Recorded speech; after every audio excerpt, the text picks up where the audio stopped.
থমকে আছে সমস্ত পৃথিবী। আমরা বাইরে যেতে পারছি না, আর ঘুরে বেড়ানো তো দূরের কথা। আবার কবে সুস্থ হবে? আমার একজন ফ্রেন্ড, আমি বিশ্বাস করি তিনি এখন শুনছেন, তিনি পাগল হয়ে গেছেন কক্সবাজার যাওয়ার জন্য, এবং তিনি মাঝে মাঝে আমাকে বলেন যে কক্সবাজার যাই, একটু ঘুরে আসি। কিন্তু এখন তো আসলে সেই পরিস্থিতি নয়। কক্সবাজারের প্রসঙ্গ কেন আসলো সেটা একটু বলি। এখন যে ঘটনাটা সেটা কক্সবাজার নিয়ে, এবং কক্সবাজারে আমি ঘুরতেও গিয়েছি, ভয়ের সন্ধানেও গিয়েছি। সেখানে অদ্ভুত অদ্ভুত টাইপের জায়গা রয়েছে, যে সমস্ত জায়গা নিয়ে অদ্ভুত সব ঘটনা রয়েছে। এরকম পাহাড়ও আপনি খুঁজলে পাবেন যেই পাহাড়ে মানুষ গেলে আর ফিরে আসে না। আবার এমন সৈকতও আছে যে সৈকতে অনেক অলৌকিক কিছু দেখা যায়, অনেক অলৌকিক ঘটনার সাক্ষী হয়ে আছে সমুদ্রের ঢেউ, বালি আর বিস্তীর্ণ সৈকত। দেখতে পাচ্ছেন কক্সবাজার, দেখতে পাচ্ছেন ঢেউগুলো, শুনতে পাচ্ছেন। এবার চোখ বন্ধ করুন, মন দিয়ে শুনুন আমাদের কক্সবাজারের ঘটনাটি।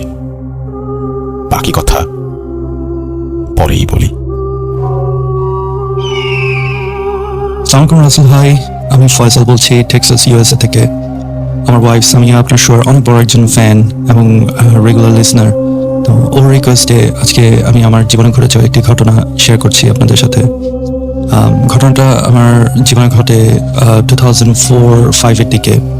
তখন আমি ইউনিভার্সিটিতে পড়ি, ফার্স্ট ইয়ার অথবা সেকেন্ড ইয়ার হবে। তা আমি আর আমার এক ফ্রেন্ড, আমরা দুজন মিলে ঠিক করি যে আমরা 3-4 দিনের জন্য কক্সবাজার বেড়াতে যাব। তো কোনো কিছু ঠিক ছিল না, হুট করে প্ল্যান করা যে যাব, তো কোথায় উঠবো কি করব তারও কোনো ঠিক ছিল না। তো যাই হোক, তো আমরা প্ল্যান করি যে আমরা রাতের ট্রেনে চিটাগংয়ে যাব। সকালে চিটাগং পৌঁছে ওখানে আমার এক আত্মীয়ের বাসায় কিছুক্ষণ থেকে দুপুরের বাস ধরে আমরা কক্সবাজার যাব, এবং দিনের আলো থাকতে থাকতে যাতে কক্সবাজার পৌঁছে যাতে আমরা একটা দেখে শুনে একটা কোনো রকম একটা হোটেলে উঠবো। তো এটাই ছিল প্ল্যান, যে কথা সে কাজ। তো আমরা রাতের ট্রেনে উঠে গেলাম চিটাগংয়ের উদ্দেশ্যে। তো ভোরে ওখানে পৌঁছে আমার রাতের বাসায় উঠলাম। তো ওখান থেকে বের হতে হতে একটু দেরি হয়ে যায়, বিকাল হয়ে যায় কক্সবাজারের বাসে উঠতে উঠতে। তো বাস যখন কক্সবাজারে পৌঁছায় তখন অলরেডি সন্ধ্যা হয়ে গেছে, অন্ধকার হয়ে গেছে। তো বাসের কন্ডাক্টর আমাদেরকে বলতেছে যে আপনারা কোথায় নামবেন।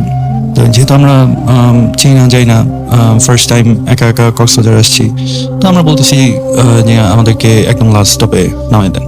কারণ তখন মনে করছিলাম যে লাস্ট স্টপটাই হবে হয়তো ওই কক্সবাজারের মেইন যেই বিচটা, যেখানে আপনার মার্কেট হোটেল গুলো আছে।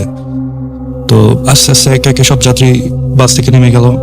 তো লাস্টে যে বাস স্টপে আসলাম, দেখি বেশ শুনশান অন্ধকার একটা জায়গা। আমরা বললাম যে এটা কোথায় আসছেন? বাসে কন্ডাক্টর বলছে কেন, এটাই তো আমাদের লাস্ট স্টপ, এখান থেকে আমরা ইউটার নিয়ে চলে যাব। তো আমাদেরকে ওখানেই নামাই দিল। তো নেমে দেখি যে আশেপাশে কোনো দোকানপাট দেখি না, একটু অন্ধকার, এবং ওখানে আমি আর আমার ফ্রেন্ড ছাড়া, আমরা দুজন ছাড়া কেউ নাই। তো আমি আমার ফ্রেন্ডকে বললাম যে কি করবি, এখানে তো কিছু দেখতেছি না। তো বলে আচ্ছা চল একটু হাঁটি, কিছু দূর গিয়ে দেখি যে কোনো দোকানপাট পাওয়া যায় কিনা, তো বা কোনো রিক্সা পাওয়া যায় কিনা। তো সেই কথা সেই কাজ। তো আমাদের হাতে ছোট ছোট দুটো সুটকেস ছিল, তো ওটা হাতে নিয়ে আমরা হাঁটা ধরলাম। কিছু দূর যাওয়ার পর দেখি যে রাস্তার পাশে একটা রিক্সা দাঁড়ায় আছে, আর রিক্সার উপরে একটা মধ্যবয়স্ক একটা লোক বসা। তো আমরা গিয়ে বললাম যে এই আমরা হোটেল পাড়ায় যাবে। তো রিক্সা বলে ওঠেন। তো আমরা উঠলাম রিক্সায়। তো রিক্সা চলতেছে। তো রিক্সা বলতেছে যে কোন হোটেলে উঠবেন। বললাম যে আপনাকে হোটেল পাড়ায় নিয়ে যান, ওখানে গিয়ে দেখবো কোন হোটেলে। তো পরে সে বলতেছে যে না, আমার একটা পরিচিত হোটেল আছে, ওখানে আপনারা ভালো দাম পাবেন, নতুন হোটেল এবং অনেক সস্তা। তো আমি পরে ফ্রেন্ডের দিকে তাকায় দেখলাম যে ও একটু সম্মতি দেওয়ার মতো একটু ভাব। আচ্ছা ঠিক আছে চলেন, ওখানেই চলেন তাহলে, যেহেতু রাত হয়ে গেছে আমাদের একটা হোটেলে উঠতেই হবে। এনিহাও অচেনা একটা শহরে আসছি। যাই হোক, তো রিক্সাওয়ালা রিক্সা চালা যাচ্ছিল। তো আমি রাস্তাটা একটু বিবরণ দেই রাসেল ভাই। তো আমরা যে রাস্তা ধরে যাচ্ছিলাম সেখানে কোনো ল্যাম্পপোস্ট ছিল না, অন্ধকার একটা রাস্তা। হাওয়েভার আমরা আমাদের বাম পাশে রিক্সা যাচ্ছিল, যখন বাম পাশে একটু ঝাউবনের ফাঁকে আমরা সমুদ্র দেখছিলাম। যে সমুদ্র দেখা যাচ্ছে ওই রাস্তা থেকে। তো আমরা খুব এক্সাইটেড যে ফাইনালি এত দূর এসে সমুদ্র দেখা হলো। তো খুশি মনে আমরা যাচ্ছিলাম রিক্সায় করে।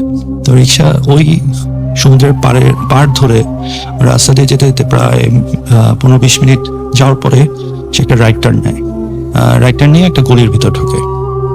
তো গলির ভিতর ঢোকার একটু পরেই সে একটা বিল্ডিং এর গেটের সামনে এসে থামে, বলে যে এটাই হোটেল।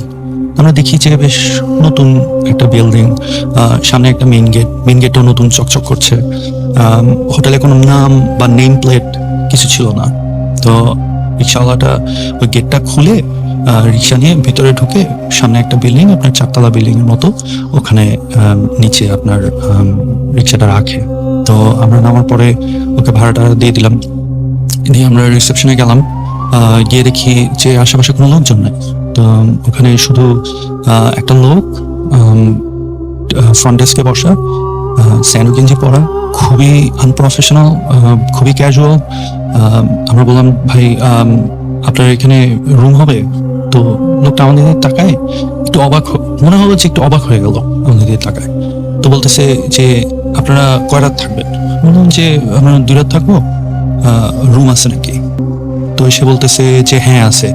তা বললাম যে আচ্ছা ঠিক আছে, তো আগে আমাদের রুম দেখান, তারপরে আমরা ঠিক করি যে কেমন, আগে রুমটা দেখে নিই, আর ভাড়া কত এগুলো আগে আপনারা জানান।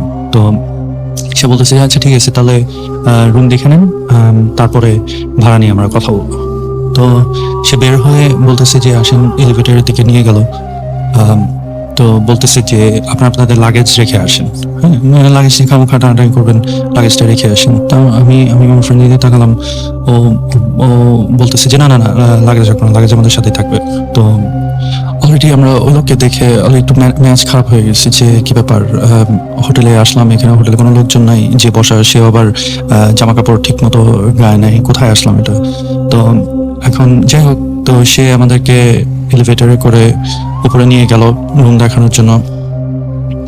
আমরা 3rd ফ্লোরে আমরা নামার পরে সে একটা রুমের দরজা খুলে বলে কি যে আপনাদের রুমটা ভিতরের, এই রুমের ভিতর দিয়ে গিয়ে আরেকটা দরজা আছে, ওই দরজার ভিতরে যে রুম, সেই রুমটা হচ্ছে গিয়ে আমাদেরকে দিবে।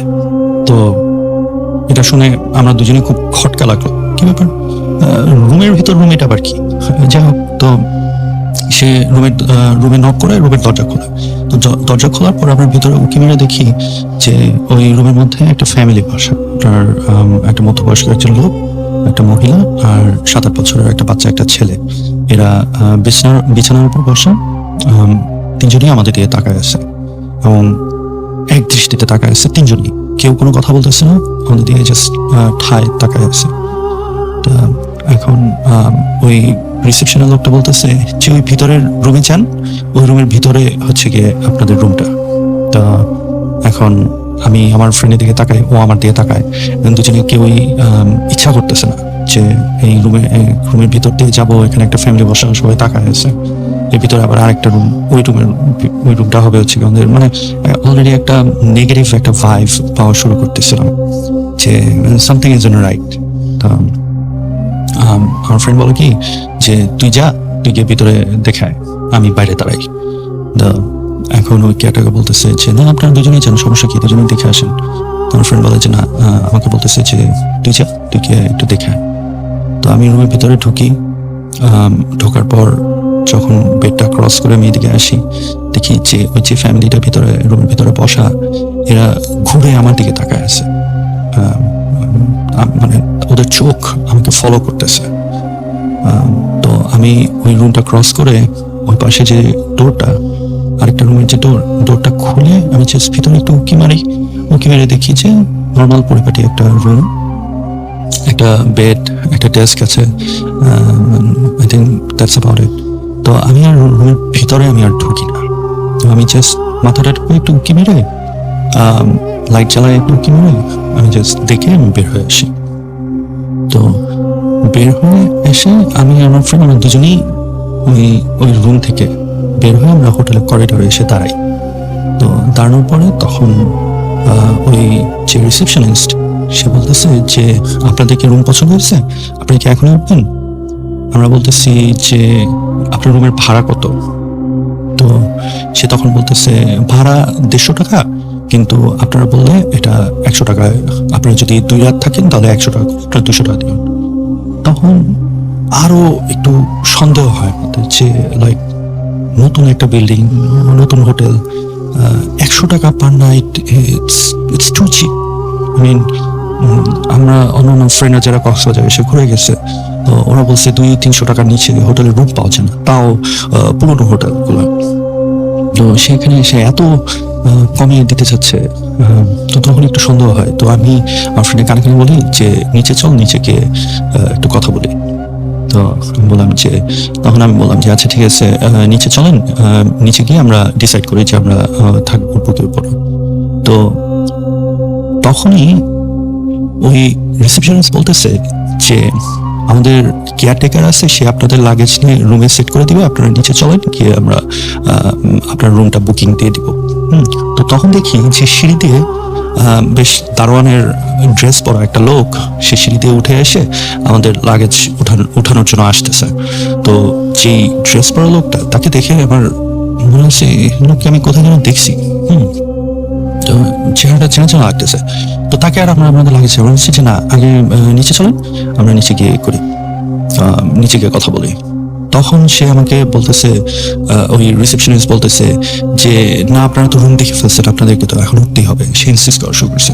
তখনই আমার ম্যাচ গরম হয়ে যায়। আমি তখন তার সাথে তর্কাতর্কি শুরু, কি বলেন, আমরা তো আসছি রুম দেখতে, রুম দেখা মানে তো আর রুম ভাড়া করাটা। তো এরকম কথা, মানে তার সাথে একটা দুটা কথা হইতেছে, কথা চালাচালি করতেছি। তখন আমার হঠাৎ খেয়াল হলো যে আরে, এই যে কেয়ারটেকারের পোশাক পরা যে লোকটা, এটা তো আমাদের সেই রিক্সাওয়ালা ছিল যে আমাদেরকে নিয়ে আসছে। তখন আমার ফ্রেন্ড আমাকে আবার কানে কানে বলতেছে যে আমার ভালো লাগতেছে না, চলো এতে বের হই। তখন আমি বলতেছি যে আচ্ছা ঠিক আছে, আপনারা লিফটে করে আপনারা যান, আমরা আসতেছি, একটু কথা বলে নিই আমার ফ্রেন্ডের সাথে। সেই লোকটা নাচরবান্ধা হয়ে গেছে, আমাদেরকে রুমে ঢুকাইছে। আর ওইদিকে যে রুমের ভিতরে যে ফ্যামিলিটা ছিল, এরা দরজা খুলে আমাদের দিকে তাকায় আছে। তারা 3জনই, মা, বাবা এবং 7-8 বছরের বাচ্চাটা। এবং এরা কেউ কারোর সাথে কথা বলতেছে না, এরা ঠায় আমাদের দিকে তাকায় আছে। তখন আমরা লাগেজ হাতে নিয়ে আমি তখন আমার ফ্রেন্ডকে বলে চল নিচে চল। তো ওরা বলতেছে যে কি আপনার রুমে উঠবেন, নাই সেই না। তখন আমরা বলতেছি আসেন, নিচে আসেন, বলে আমরা সিঁড়িতে নামা শুরু করছি। তো তখনই আমি আমার ফ্রেন্ডকে বলি যে দেখছো ওই কেয়ারটেকারটা কিন্তু ওই রিক্সাওয়ালাটি যে আমাদেরকে নিয়ে এসেছিল। তো তখন আমার ফ্রেন্ড আমাকে বলতেছে যে দোস্ত ভালো লাগতেছে না, মনে হইতেছে সামথিংস রং, চলো আমরা এখান থেকে বের হয়ে যাই।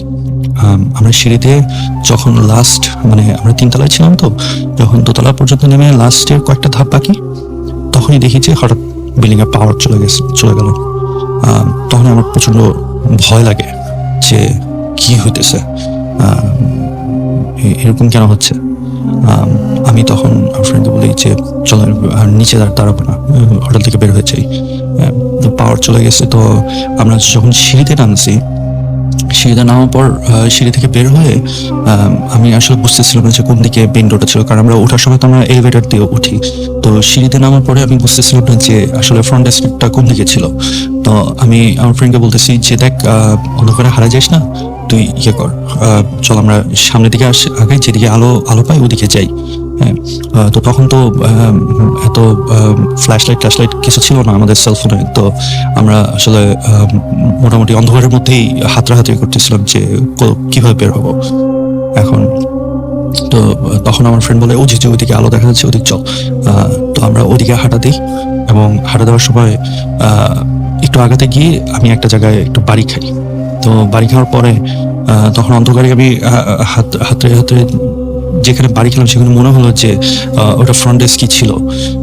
আর বাইরে খুব খুটখুটে অন্ধকার, একটু কোনো চোখে কোনো আলোই দেখা যাচ্ছিল না।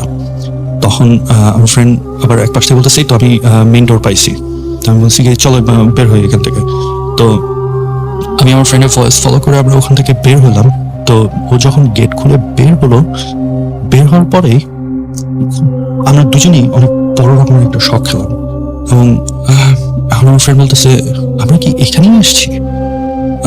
আমি আশেপাশে তাকায় দেখি যে সব জায়গা অন্ধকার, আর মানে মিলছে না, যে আমরা যেটা দেখে আমরা হোটেলে ঢুকলাম, হোটেল থেকে বের হওয়ার পর চোখের সামনে অন্য অন্য জিনিস দেখতেছি।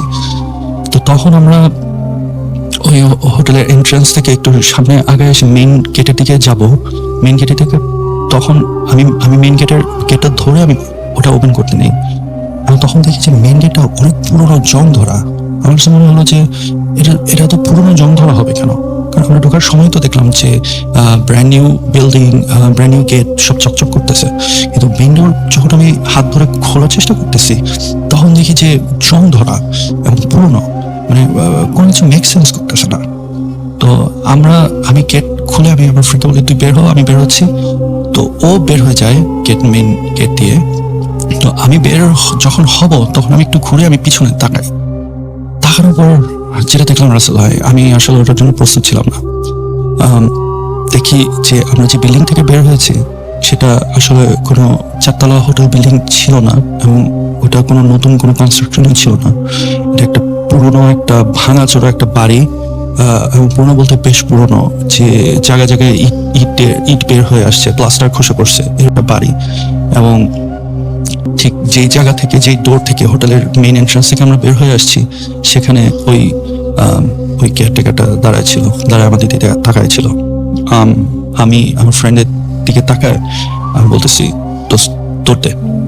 তো এটা বলেই আমার হাতে যে লাগেজটা ছিল এটা আমি 2 হাতে জড়ায় ধরে আমি দৌড়ানো শুরু করি, এবং আমার কথা শুনে আমার ফ্রেন্ডও আমার পাশে ও দৌড়ানো শুরু করে, এবং দুজনেই আমরা এত ভয় পাই, প্রচন্ড ভয় পাচ্ছিলাম, এবং কেউই আমরা পিছনের দিকে তাকানোর সাহস করতে পারতেছিলাম না। তো আমরা দৌড়ে আমরা গলি থেকে বের হয়ে আসি। বের হয়ে যেই মেইন রোডে এসে পড়ি, ওখানে যেখান থেকে আমার কাছে মনে হচ্ছিল যেখান থেকে আমরা আসছিলাম তা সেদিকে আমরা দৌড়ানো শুরু করি, এবং রাস্তায় কোনো ল্যাম্পপোস্ট নাই, অন্ধকার, এবং আমরা দৌড়াতে থাকি। এবং জানি না কতক্ষণ ধরে দৌড়াচ্ছিলাম। একটা সময় দেখি অন্য পাশ থেকে একটা হেডলাইটের আলো আসতেছে। তো কাছাকাছি আসার পর দেখি যে একটা টেম্পো। তো আমরা হাত উঁচা করে হাত নেড়ে নেড়ে টেম্পোটাকে থামাই, এবং ওখানে ওই লোকরা বলি যে ভাই আমাদেরকে একটু হেল্প করেন, আমরা আসলে প্রচন্ড ভয় পাইছি, আমরা একটা জায়গা থেকে বের হয়ে আসছি। তখন টেম্পোলা বলতেছে কি হয়েছে ভাই? আমি বলছি যে আপনি আমাদেরকে কি একটু হেল্প করতে পারেন, যে আমাদেরকে একটু কাছাকাছি কোনো লোকালয়ে আমাদেরকে নিয়ে যান। তখন বলতেছে যে লোকালয় বলতে কোথায় যাবেন? আমি বলছি যে আমরা তো আসছি ঢাকা থেকে, আমরা হোটেলে উঠবো, তো আমাদেরকে কাছাকাছি ওই কোনো লোকালয়ে নিয়ে যান, ওই বিচের পাড়ে যে হোটেল পাড়া আছে আমরা ওখানে যাবো, আমাদেরকে ওখানে নিয়ে যান। তখন সে বলতেছে যে আচ্ছা উঠেন, কিন্তু ওটা তো অনেক দূর হবে। আমি বলছি দূর মানে? পরে বলতেছে যে না আপনাদের তো ওখানে বিচে যেতে হবে। তো আমি তখন বলতেছি কেন, আমরা তো বিচের পাড়েই তো আছি, কারণ আসার সময় মানে আমার মনে আছে আসার সময় রিক্সা দিয়ে আসার সময় আমরা আমাদের বাম পাশে সাগর দেখতে পাচ্ছিলাম। তো পরে কথা না বাড়ায় আমরা টেম্পোতে উঠি, টেম্পোটা খালি ছিল। তো সে বলতেছে যে আপনারা তো বিচ থেকে অনেক দূরে, এখন আপনারা তো অনেক শহরেরই বাইরে অনেক দূরে আছেন, তো এখান থেকে তো আপনাদের ওই আবার বিচে ব্যাক করতে হবে। বলছি ভাই যা করতে হবে আপনারা করেন, আমাদেরকে জাস্ট বিচে পাড়ে হোটেল পাড়ায় নিয়ে যান। এবং লোকটা বলে যে হ্যাঁ একটু দূর আছে, তা আপনারা একটু ভাড়া বেশি দিতে হবে, আমার তো আজকে আমার ট্রিপ শেষ। আমি বলছি যে ভাই টাকা পয়সা নিয়ে চিন্তা করেন না, আপনি যত টাকা লাগিয়ে দেবো আপনি চান। পরে সে বলে আচ্ছা ঠিক আছে। তো সে আমাদেরকে নিয়ে যায়। রাসেল ভাই আমরা বিচ থেকে প্রায় 45 মিনিটস দূরে ছিলাম। সে যখন আমাদেরকে বিচের পাড়ে ওই হোটেল পাড়ায় নিয়ে আসে, আমি ঘড়ি ধরে দেখি যে 45 মিনিটস লাগছে আমাদের ওখানে আসতে। তো ওখানে পৌঁছানোর পর আমি আর আমার ফ্রেন্ড আমরা দুজনের কথা না বাড়ায় আমরা সাগরের পাড়ে গিয়ে বসি, বিচে গিয়ে বসি। বসার পর চাই না কতক্ষণ ওখানে শুয়ে বসেছিলাম, বাট কেউ কারোর সাথে কথা বলতেছিলাম না। অনেকক্ষণ পরে যখন একটু সেন্স ফিরে আসলো, তখন আমি বললাম যে এটা কি হলো। তখন আমার ফ্রেন্ড বলতেছে যে আমি আর এখানে থাকবো না, আমি বাসায় টাকা প্যাক করবো। আমি বলছি অ্যাটলিস্ট রাতটা তো কোথাও থাকতে হবে। অলরেডি তখন রাত 10টা 11টা বেজে গেছে। তো তখন আমি বললাম যে আচ্ছা ঠিক আছে চলো একটা হোটেল নিয়ে আমরা রাতটুকু কাটাই, পরদিন আমরা চলে যাই। তো আমাদের ট্রিপের মজাটা একদম মাটি হয়ে গেছে, আমরা যা এক্সপিরিয়েন্স করছি এটার পরে। তো যাই হোক, ওখানেই আমরা পিছে পাড়ি একটা হোটেল 1 রাতের জন্য ভাড়া করি, এবং পরদিন দুপুরে আমরা বাসে করে আমরা ঢাকার উদ্দেশ্যে রওনা দিয়ে আমরা চলে আসি। তো এই ছিল আমার ঘটনা রাসেল ভাই, অনেক ধন্যবাদ এটি শেয়ার করার জন্য। অনেক ভালো থাকবেন এবং আপনার লিসেনারদেরকে আমার পক্ষ থেকে অনেক শুভেচ্ছা। কে তুমি? Bhoot.com. The fear returns with Russell.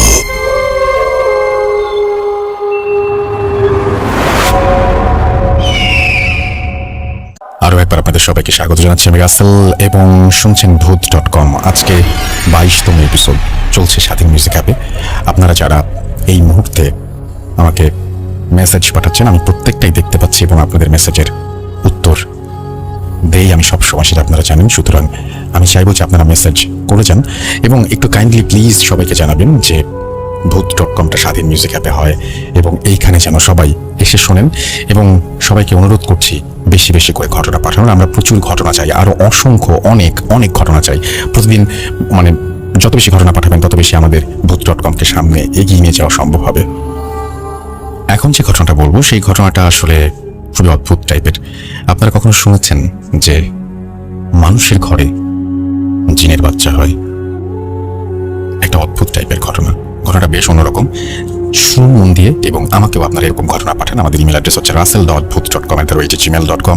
আপনার নাম, ঠিকানা এবং ফোন নাম্বার সহ আপনার জীবনে ঘটে যাওয়া বা আপনার জানা সেরা ঘটনা লিখে পাঠান।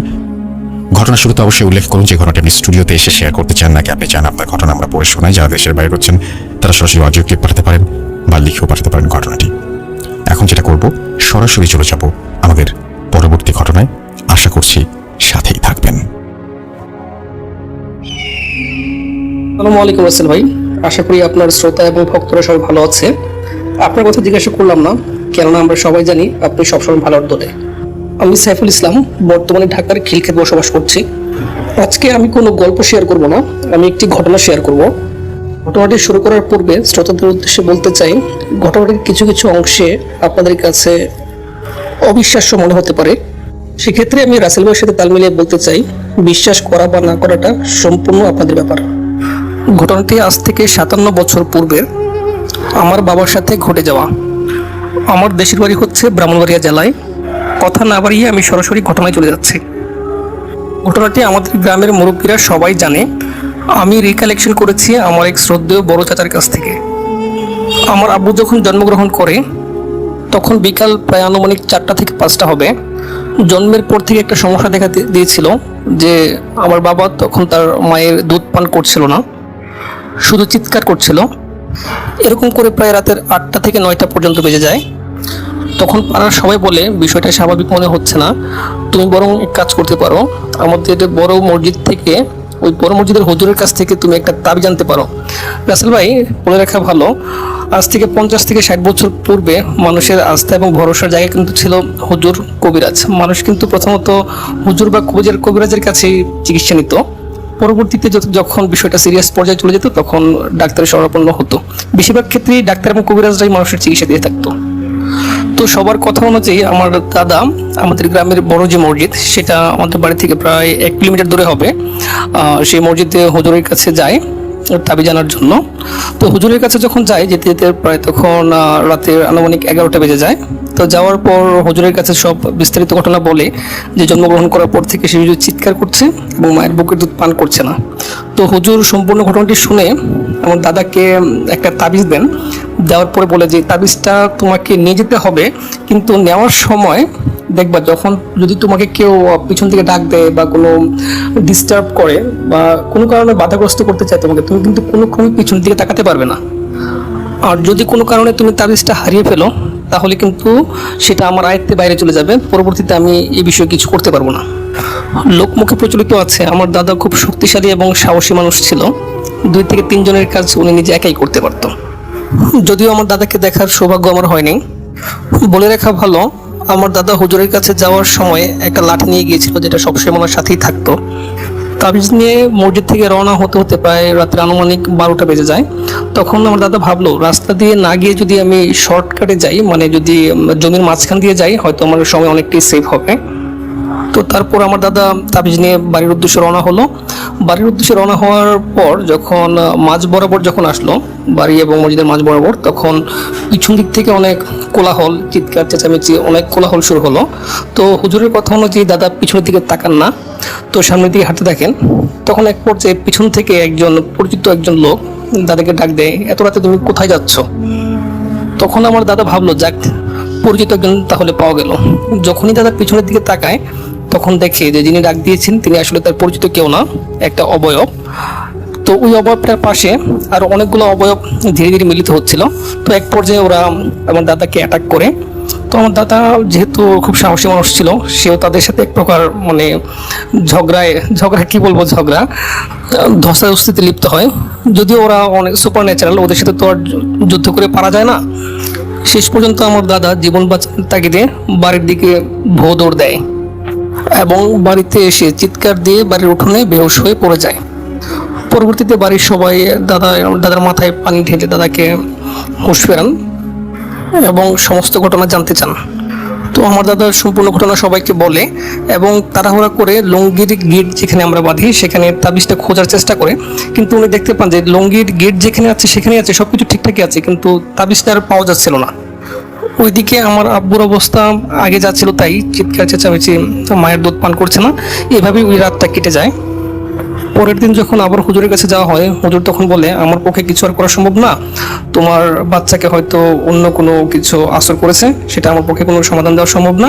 তো তিনি অন্য একটা হুজুরের ঠিকানা দেন, বলেন যে ওই হুজুরের কাছ থেকে তোমরা সেবা নিতে পারো বা চিকিৎসা নিতে পারো। তো যে বলা সেই কাজ, সেই হুজুরের কাছে চলে যায়। সেই হুজুর বাড়িতে আসে, বাড়িতে আসার পর বাচ্চাকে দেখার পর তিনি ভয় পেয়ে যায়। ভয় পেয়ে বলে যে এই বাচ্চার চিকিৎসা করা আমার পক্ষে সম্ভব না, তো আমি একটা কাজ করতে পারি যে বাড়িটা আমি বন্ধ করে দিয়ে যেতে পারি। তো এর পরবর্তীতে আমি অন্য একটা হুজুরের ঠিকানা দিচ্ছি, হয়তো তিনি কিছু একটা করতে পারে। তো তিনি বাড়ির চারদিকে বন্ধ করে দিয়ে যায়। তো যে হুজুরের ঠিকানা দেন সেই হুজুরের বাড়ি ছিল অনেকটাই দূরে, প্রায় 20 থেকে 30 কিলোমিটার দূরে। তো তৎকালীন সময় তো যোগাযোগ ব্যবস্থা ততটা উন্নত ছিল না, তো ওই দিন আর যাওয়া সম্ভব হয়নি। তো বাড়ি যেহেতু বন্ধ করে দিয়ে গিয়েছে, তো ওদিকে আশ্বস্ত ছিল যে হয়তো অন্য কোনো কিছু বাচ্চাকে নিয়ে যেতে পারবে না অথবা অ্যাটাক করতে পারবে না, কিন্তু সিমটম কিন্তু আগের গুলোই ছিল, মায়ের দুধ পান করছে না এবং চিৎকার থামছেই না। তো পরের দিন ওই হুজুরকে আমাদের বাড়িতে আনার ব্যবস্থা করেন। তো বাড়িতে আসার পরেই বাড়িতে উঠানো পা রাখার পরে হুজুর বলে যে এখানে অনেক বড় ধরনের কোনো একটা সমস্যা হয়েছে, তো দেখি চিকিৎসা করা যায় কিনা। তো বাচ্চাকে দেখার পর আমার দাদা দাদিকে বলে, আপনারা আসলে কি বলবো, বলতে গেলে আপনারা খুব কষ্ট পাবেন।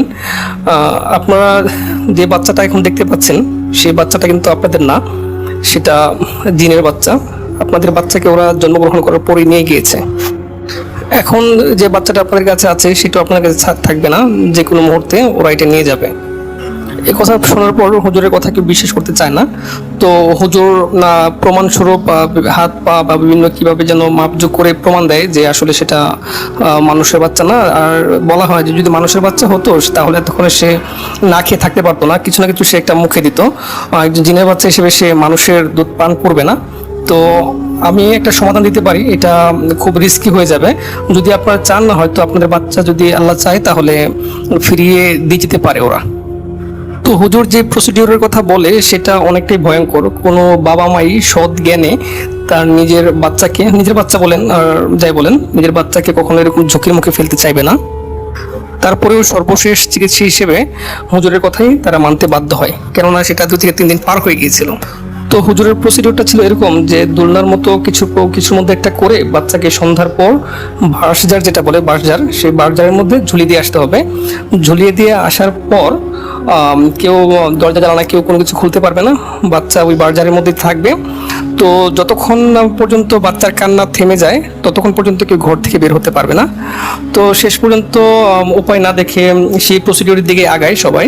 তো সন্ধ্যার দিকে একটা দোলনার মতো করে আমার বাবাকে সেই বাঁশঝাড়ের মধ্যে ঝুলিয়ে দিয়ে আসা হয়।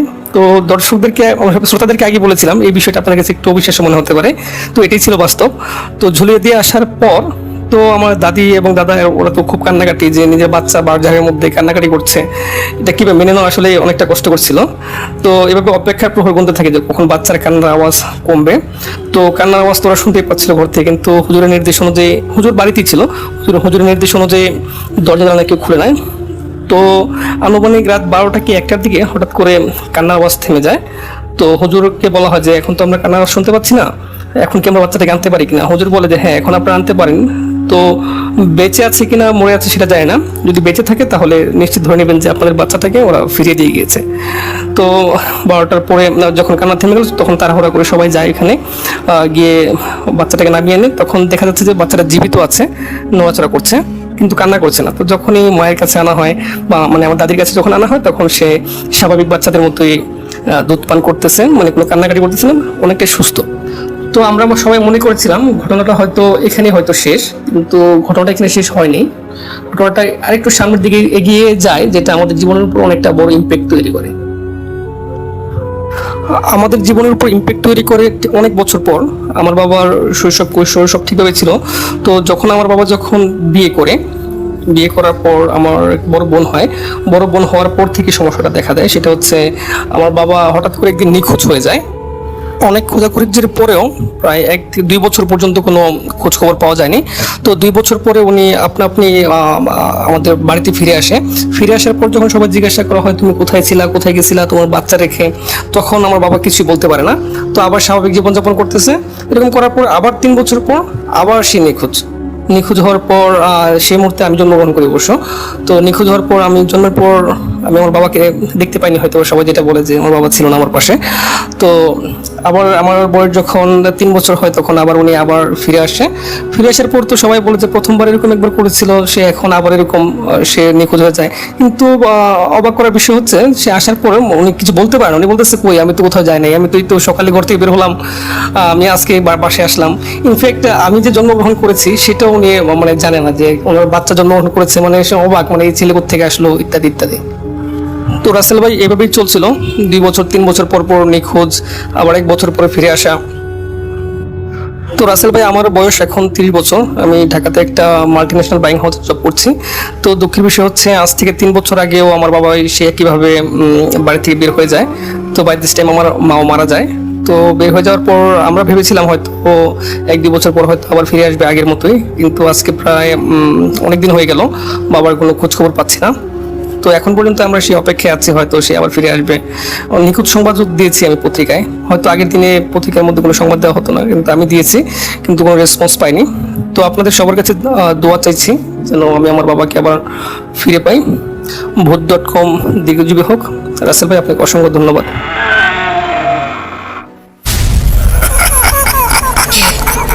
কে তুমি? Bhoot.com. The fear returns with Russell.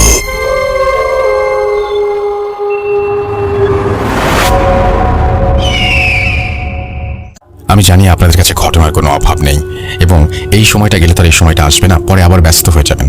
তার আগেই আপনার জানা আপনার প্রিয় ঘটনাগুলো পাঠিয়ে দিন আমার কাছে, এবং ঘটনা পাঠানোর অ্যাড্রেস তো ওইটাই, russell.bhoot.com@gmail.com। আপনার নাম, ঠিকানা এবং ফোন নাম্বার সহ আপনার জীবনে ঘটে যাওয়া বা আপনার জানা সেরা ঘটনা লিখে পাঠান আমাকে। ঘটনার শুরুতে অবশ্যই উল্লেখ করুন যে ঘটনাটা আপনি স্টুডিওতে এসে শেয়ার করতে চান, নাকি আপনি চান আপনার ঘটনা আমরা পড়ে শোনাই। যারা দেশের বাইরে হচ্ছেন তারা অডিও ক্লিপ পাঠাতে পারেন, যারা দেশে আছেন তারা অডিও ক্লিপ পাঠাতে পারেন। এখন সবাই অডিও ক্লিপ পাঠাতে পারেন, কারণ সময়টাই এমন। এবং আমি চাইবো যে আপনারা ঘরে থাকেন, আমি কখনোই চাইবো না যে আপনারা আমার জন্য বেরিয়ে এসে স্টুডিওতে এসে আমার সাথে কথা বলুন। না, দরকার নেই, এখন সেই সময় নয়। আমরা আপনাদের ঘটনা চাই, সেটা সবচেয়ে বড় কথা। এবং সেই ঘটনার জন্য আমি প্রতি মুহূর্তে আপনাদের কাছে ফিরে আসব, এবং প্রতি সপ্তাহে এই যে ফিরে আসা, এই যে আপনাদের কাছে আসা, ঘটনা চাওয়া এবং ঘটনা শোনানো, এ শুধু সম্ভব হচ্ছে আপনি ঘটনা পাঠাচ্ছেন বলে এবং আমি আপনাকে ঘটনা শোনাচ্ছি বলে। এখন যে ঘটনাটা শোনাবো সেটি খুব অদ্ভুত টাইপের একটা ঘটনা। আপনারা, আমি জানি না যে কখনো জিন পরি কতজন বিশ্বাস করেন। জিন তো অনেকে বিশ্বাস করেন, পরি ব্যাপারটা সম্পর্কে আপনাদের কি ধারণা একটু আমাকে জানাবেন। এখনকার ঘটনাটা পরি নিয়ে, চলুন শুনে আসি। আসসালামু আলাইকুম, আমি মোহাম্মদ আরাফাত হোসেন বলছিলাম রাজশাহী বিভাগের জয়পুরহাট জেলা থেকে। আসলে আমার থানার নাম হচ্ছে খেতলাল থানা, এবং খেতলাল থানার বড়তলা ইউনিয়নের বাসিন্দা আমি। বর্তমানে এইচএসসি পরীক্ষার্থী, রাজশাহীর একটা কলেজে পড়ি, কিন্তু এই কোভিড-19 পরিস্থিতির কারণে আমাদের পরীক্ষাটা পোস্টপোন হয়ে গেছে। আসলে খুব একটা অলস সময় পার করতেছি। তারপর অনেকদিন থেকেই ভাবছিলাম আমার এই ঘটনাটি food.com-কে বলি। কেন জানি একটা অলসতার কারণে রেকর্ড করা হচ্ছিল না, আর পাঠানোর তেমন একটা তাড়া হচ্ছিল না। তবে আজকে মনে করলাম একটা গল্প পাঠিয়ে দিই। আসলে গল্প নয়, এটা আমার নিজের চোখে দেখা একটা ঘটনা, আমার দাদার ঘটনা। তো বলে রাখি, আমার দাদা বছর 3 হলো মারা গিয়েছেন। আল্লাহ ওনাকে জান্নাতবাসী করুক। আপনারা সকলেই দোয়া করবেন আমার দাদার জন্য। সরাসরি ঘটনায় চলে যাচ্ছি। ঘটনাটা শুরু হয়েছিল আমার দাদার জন্মের সময় থেকে। আসলে আমার দাদার যখন জন্ম হয় তখন আমাদের ফ্যামিলিটা অনেক রিচ ছিল। আসলে খুব সম্ভ্রান্ত একটা ফ্যামিলি ছিল, সরকার ফ্যামিলি। তো আমাদের বাড়ি আগে যেখানে ছিল এখন ওখানে নেই, এখন অন্য জায়গায় আমরা উঠে চলে আসছি। সেই বাড়িতে প্রথম দিকে ঘটনা হতো কি, আমার দাদা যখন ছোট ছিল দোলনাতে যখন রাখতো দাদাকে, হয়তো দোলনাতে রাখার পরে কেউ কোনো কাজ করতে গেল, আশেপাশে কেউ নাই, সেই সময় হুট করে এসে দেখা যেত যে দোলনাও নেই, আমার দাদাও নেই। তো অনেক খোঁজাখুঁজি করা হতো আশেপাশে সব জায়গাতে, বাড়িতে কোথায় গেল, দোলনাও নেই, বাচ্চাও নেই, এরকম একটা সিচুয়েশনে। তবে আমাদের বাড়ির পাশে, আগের বাড়ির কথা বলছি যেখানে আমার দাদারা ছিলেন, সেই বাড়ির পাশে খুব ঘন একটা জঙ্গল ছিল। আসলে সেই জঙ্গলটার ভিতরে তেমন কেউ যেত না। অনেক আগের কাহিনী, বুঝতে পারতেছেন, অন্তত 60 বছর আগের মতো হবে। সেই জঙ্গলের ভিতরে বাচ্চার কাঁথার সাউন্ড পাওয়া যেত। সেখানে খোঁজ নিয়ে ভালো করে খুঁজে খুঁজে দেখা যেত যে জঙ্গলের মধ্যে বাঁশঝাড়ের ভিতরে সেই দোলনা সহ সেই শিশুটি, অর্থাৎ আমার দাদা, সেখানে আছে। এইরকম ঘটনাটি অনেক ঘটতো। মাঝে মধ্যেই দেখা যেত যে আমার দাদা সেখানে বাড়িতে দোলনায় রাখা হয়েছে, কিন্তু দোলনাতে নাই, জঙ্গলের ভিতরে দোলনা সহ ওখানে দোল খাচ্ছে। তারপরে এর পাশাপাশি আর কিছু ঘটনা ঘটতো। মনে করে ধরেন যে বাড়িতে বাক্সের ভিতরে তো অনেক কাপড় চোপড় সহ বা কাগজপত্র আছে, হুট করে সেখানে আগুন ধরে যেত। সেই আগুন ধরে যাওয়ার পরে সেখানে পানি দিলেও সে আগুন লিপ্ত না। এমন এক সিচুয়েশন হতো যে কাপড় চোপড়ে আগুন সব পানিতে ফালাই দেওয়ার পরে পানিতেও আগুন ধরে যেত। এরকম একটা সিচুয়েশন ছিল। তো যাই হোক, এইরকম কিছু অদ্ভুত কারণ, তখন আসলে অ্যাকচুয়ালি কারণটা জানা যেত না। এরকম অদ্ভুত ঘটনার কারণে সেখান থেকে বাড়ি চেঞ্জ করে আমার দাদার বাবারা অন্য জায়গায় নিয়ে এসে বাড়ি করে। এরপর কাহিনী আমি বলি, আমার নিজের চোখে দেখা যায় কাহিনীগুলো। আমার দাদা আসলে আমাকে খুব ভালোবাসতেন, প্রচুর ভালোবাসতেন। আমি আমার দাদাকে খুব মিস করি। আমার দাদা আমাকে অনেক গল্প শোনাতেন। তবে আমাদের নিজের চোখে যে ঘটনাগুলো দেখা, মাঝে মধ্যেই দেখা যেত আমাদের বাড়িতে এত সুন্দর একটা গন্ধ, এত সুন্দর গন্ধ, যেটার কথা আসলে আমি আপনাদের বলে বোঝাতে পারবো না। তো এই গন্ধটা কিন্তু সব সময় হতো না। ও সরি, একটা কথা আপনাদের বলাই হয়নি। আসলে কথাটা হচ্ছে যে আমার দাদার সঙ্গে একটা পরী ছিল। এই ঘটনাটা জানাজানি হয়েছিল আমার দাদা পরিণত বয়স হওয়ার পরে। সকলেই জানতো যে আমার দাদার সঙ্গে একটা পরী ছিল। তো এই পরীটা যখন আমার দাদার সঙ্গে দেখা করতে আসতো, অর্থাৎ আমাদের বাড়িতে আসতো, ঠিক সেই দিন থেকে প্রায় 2-3 দিন যাবত আমাদের বাড়িতে এত সুন্দর একটা গন্ধ হতো। এবং আমার দাদা যেই ঘরে থাকতো সেই ঘরের গন্ধ তো অনেক সুন্দর গন্ধ। যে কোনো মানুষ আমাদের বাড়িতে আসলেই সেই গন্ধ টের পেত এবং বুঝতে পারতো যে আমার দাদার সঙ্গে দেখা করতে এসেছিল। তো এইরকম অনেক ঘটনা আমার দাদার সঙ্গে ঘটেছিল। আমার দাদা যখন নতুন বিয়ে করেছিল, অর্থাৎ আমার দাদিকে বিয়ে করেছিল, তখন তার শ্বশুর বাড়ির লোকজনেরা অনেক জানতো।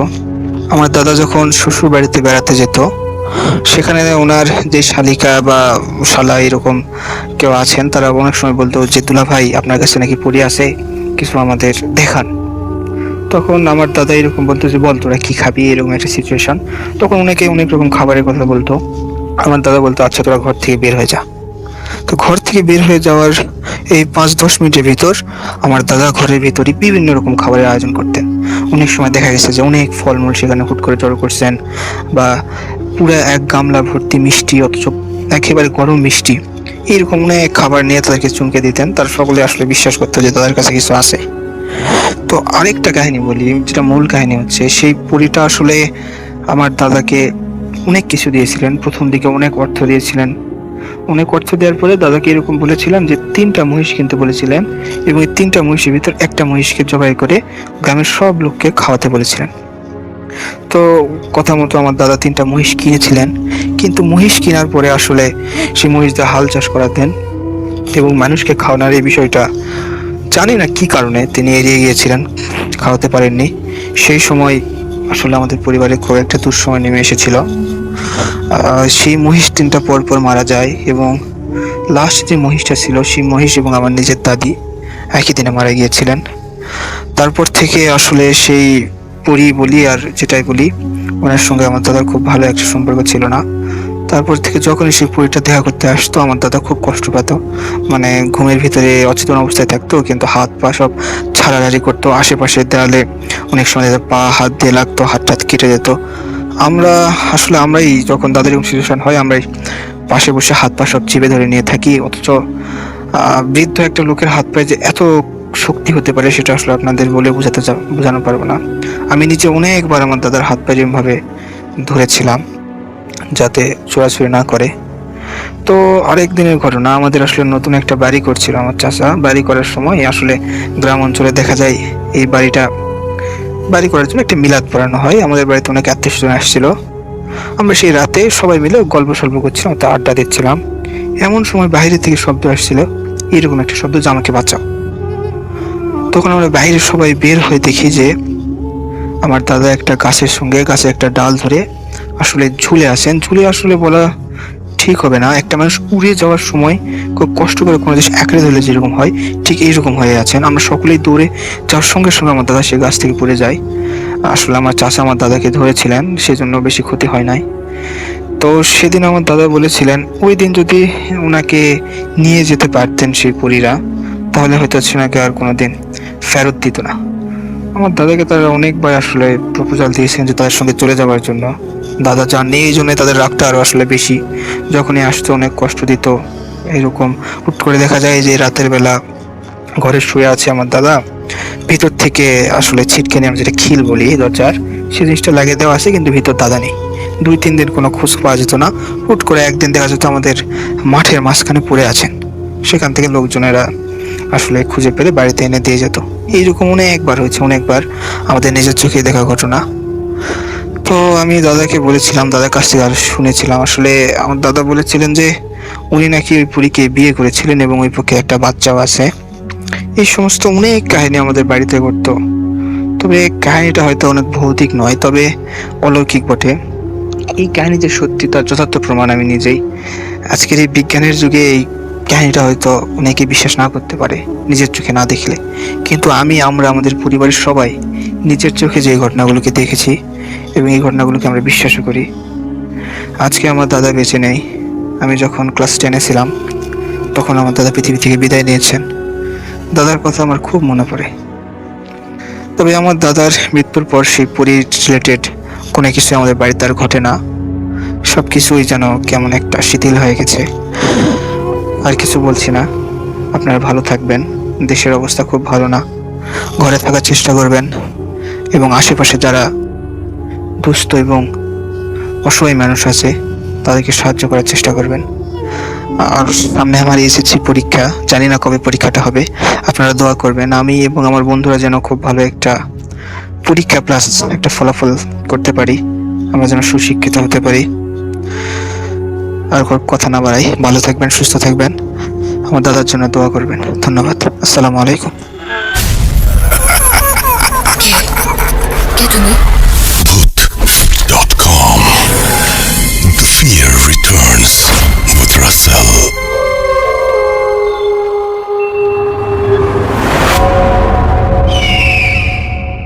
আরও একবার আপনাদের সবাইকে স্বাগত জানাচ্ছি। আমি রাসেল, শুনছেন ভূত.com এবং আপনারা এখানে লাইভ কমেন্ট করতে পাচ্ছেন এবং আমাদের ঘটনাও শুনতে পাচ্ছেন। এই মুহূর্তে যে ঘটনাটি আমি পড়ে শোনাবো না, আমি প্লে করব, সেই ঘটনাটি হচ্ছে একটি স্কুল ঘরকে নিয়ে অনেক আগে পাঠানো ঘটনা। আমি প্রতি সপ্তাহেই চেষ্টা করছি আগের পাঠানো কিছু কিছু ঘটনা আপনাদের শুনিয়ে দিতে, কারণ যারা পাঠান তারা আমি বুঝি যে কতটা কষ্ট করে পাঠান এবং যে ঘটনাগুলো আমার সবচেয়ে বেশি কষ্ট হয় ঘটনা বাদ দিতে, বিশ্বাস করুন।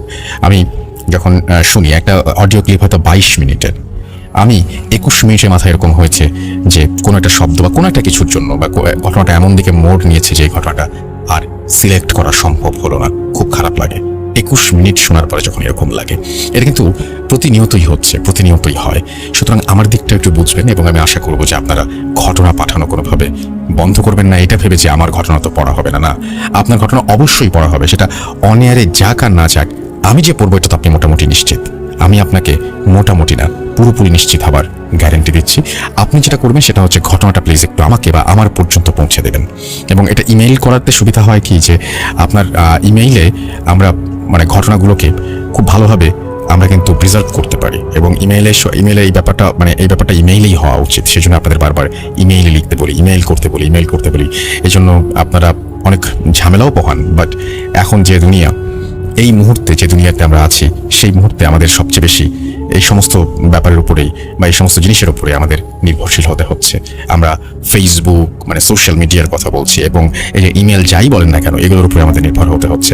তো যাই হোক, আপনি ঘটনা পাঠান russell.booth.com@gmail.com এই অ্যাড্রেসে, এবং আমাদের russell.স্বাধীন ফেসবুকে যেতে হবে, www.facebook.com/russell.স্বাধীন। এখানে গিয়ে আপনি আমাদের পোস্ট নিচে কমেন্ট করতে পারেন, লিখতে পারেন, এবং আপনিও আরো অনেককে জানতে পারেন এই পেজটি সম্পর্কে। আমি আবারও বলছি, এটি এখন আমাদের একমাত্র পেজ, আমাদের আর কোনো পেজ নাই।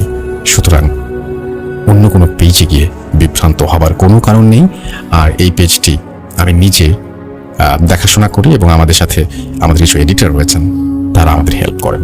তো যাই হোক, আমরা এখন চলে যাব আমাদের ঘটনায়। আশা করছি পুরোটা সময় আমাদের সাথে থাকবেন।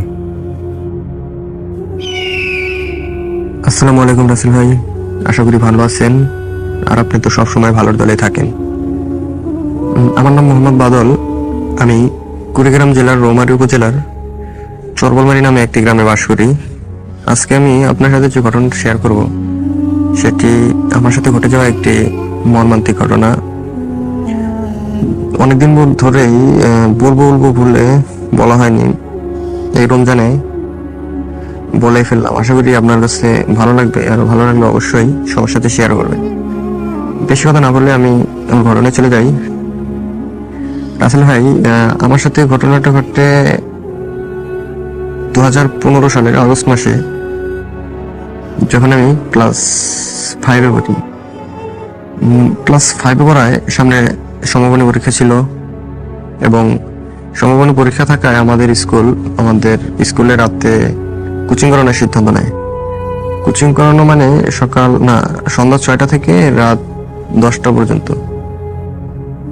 এবং রাসেল ভাই, আরেকটা কথা, স্কুল থেকে আমার বাসার দূরত্ব ছিল 7 কিলোমিটার। সেজন্য রাতে একা আমার পক্ষে সেখানে গিয়ে কোচিং করা সম্ভব ছিল না। সেজন্য আমি আমার এক চাচাতো ভাইয়ের সাথে রাতে যেতাম। মানে চাচাতো ভাই আমাকে রাতে সেখানে নিয়ে যেত, আবার কোচিং শেষ হলে নিয়ে আসতো। কিছুদিন যাওয়ার পর রাসেল ভাই, সে একটা শাখা থেকে পড়ে গিয়ে তার বলা চলে একটা পা ভেঙে যায়। সেজন্য আমার পক্ষে আর তার কোচিং এ মানে স্কুলে যাওয়া সম্ভব হয় না। সেজন্য আমি আর কিভাবে স্কুলে যাই। সেজন্য আমরা স্কুলে কয়েকজন বন্ধু মিলে সিদ্ধান্ত নিলাম যে আমরা স্কুলে কোনো একটা রুমে থেকেই কোচিং করব, যতদিন কোচিং চলছে। এজন্য আমরা আমাদের স্কুলের প্রধান শিক্ষককে অনুরোধ করলাম, এবং অনেক অনুরোধ করার পরে প্রধান শিক্ষক রাজি হলেন। কারণ আমরা ছিলাম স্কুলের বলা চলে অনেক ভালো মানের ছাত্র। আমাদের জন্য এটুকু স্যার করবে, এটাই স্বাভাবিক। স্যার রাজি হওয়ার পরে আমাদের স্কুলের দোতলায় একটা রুমটা ছিল এরকম যে আমাদের দোতলার ডান পাশে সবার ডানে একটা রুম ছিল। রাসেল ভাই, আমি স্কুলে যাওয়ার পর থেকে কোনোদিনও রুমটা খোলা দেখিনি, মানে সবসময় বন্ধই দেখেছি। আর কি কারণে যে বন্ধ ছিল সেটাও কোনোদিন জানতে চাইনি। স্যার আমাদেরকে রুমটা খুলে দিল।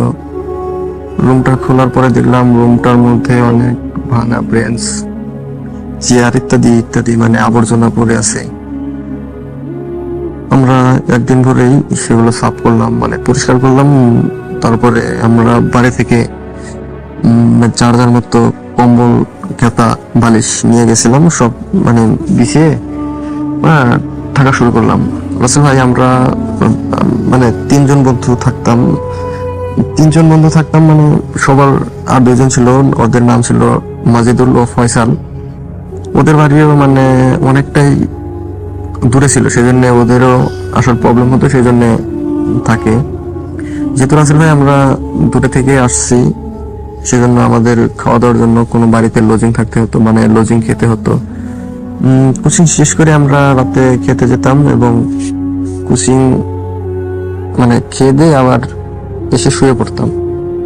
রাসেল ভাই এভাবেই আমাদের কয়েকদিন কাটলো, মানে 3 থেকে 4 দিন এভাবেই কাটলো, কোনো প্রবলেম হলো না।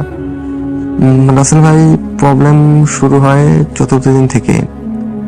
মানে 4র্থ দিন বলতে আমরা 3 জনে রাতে শুয়ে আছি, আমাদের হঠাৎ একটা শব্দ ঘুম ভাঙলো। শব্দটা এরকম ছিল যে মানে শব্দটা আসছিল ওই রুমের কোন এক কর্নার থেকে। শব্দটা এরকম ছিল যে কোনো বিড়ালকে যদি কেউ গলা চিপে ধরে তাকে কোনো আওয়াজ করতে না দেওয়া হয় সেরকমই মানে বিড়াল ডাকার শব্দ। আমরা যথারীতি মানে যেহেতু আমরা রাতে কোচিং করতাম, সেজন্য আমাদের সবার কাছে টর্চ লাইট ছিল। আমরা টর্চ লাইট ধরলাম এবং ধরে দেখলাম যে একটা কালো বিড়াল, একবারে কালো, চোখ ছিল রক্ত লাল। মানে মানে কিভাবে বলবো যে এমন বিচ্ছিরি বিড়াল জীবনে দেখিনি। এবং সে আমাদের দেখে জানালা দিয়ে লাফ দিয়ে চলে গেল। তখন অতটা ভাবিনি।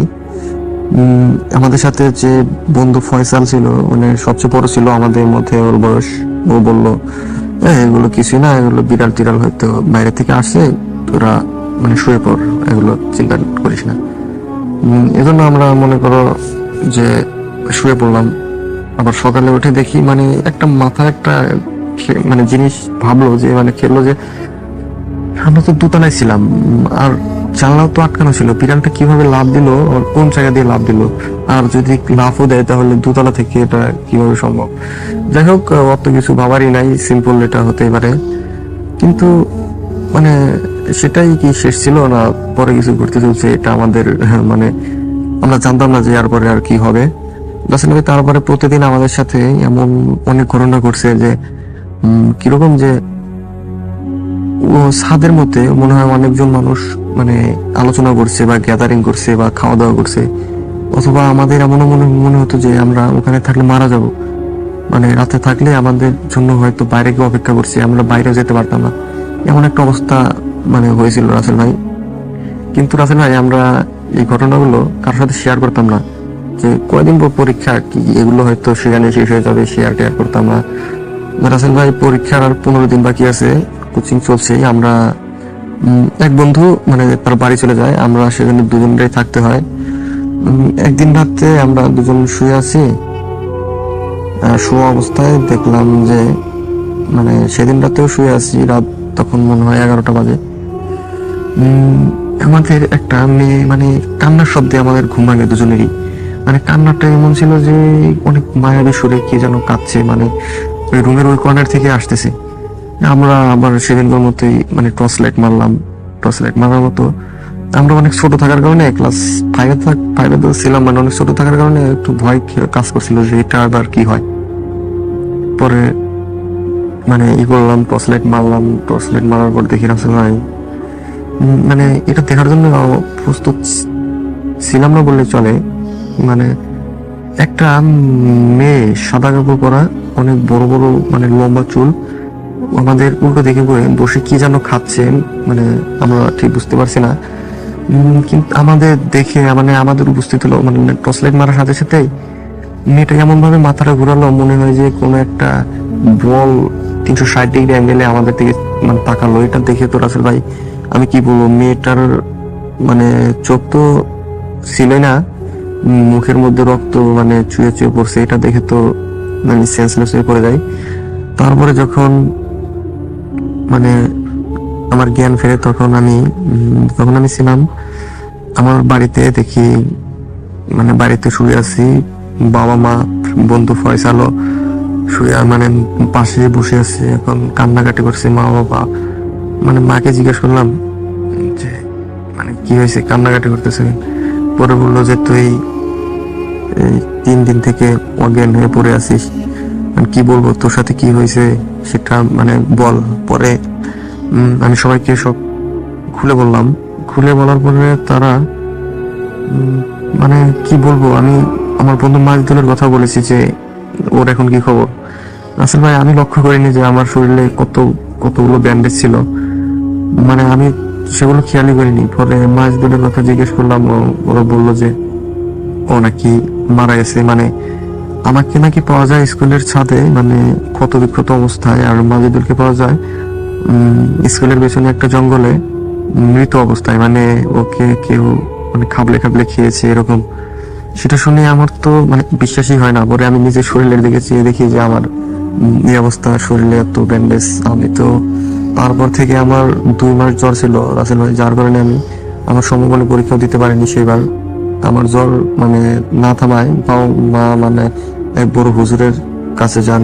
হুজুর বলে যে আপনার ছেলেরা যে রুমে ছিল ওই রুমে কয়েকগুলো দুষ্টু জিন বসবাস করতো, এবং তারা যাওয়ায় তাদের মানে থাকার ব্যাঘাত ঘটে। সেজন্য তারা তাকে অনেকভাবে মানে না করে এখানে থাকার জন্য, কিন্তু তারা সেটা বুঝতে পারে না, হয়তো কোনোভাবেই মানে বুঝে উঠতে পারে না, সেজন্য তাদের সাথে এরকম ব্যবহার করে।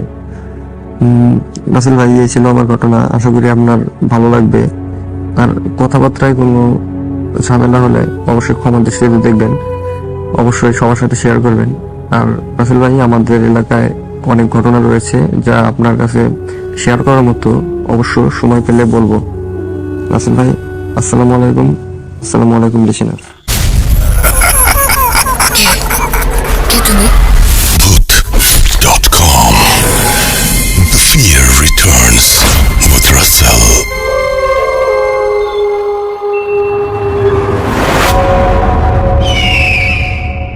যেভাবে লিখেছেন আমি সেভাবেই পড়ার চেষ্টা করছি।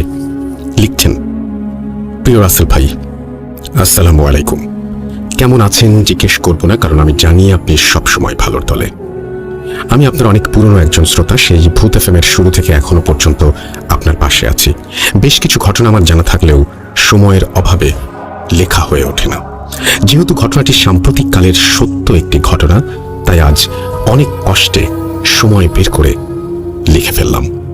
ঢাকার বাইরে থাকায় স্টুডিওতে আসতে পারবো না বলে ক্ষমা চেয়ে নিচ্ছি, তবে ঘটনাটি পড়লে কৃতজ্ঞ থাকবো। আর কথা না বাড়িয়ে সরাসরি ঘটনায় চলে যাচ্ছি।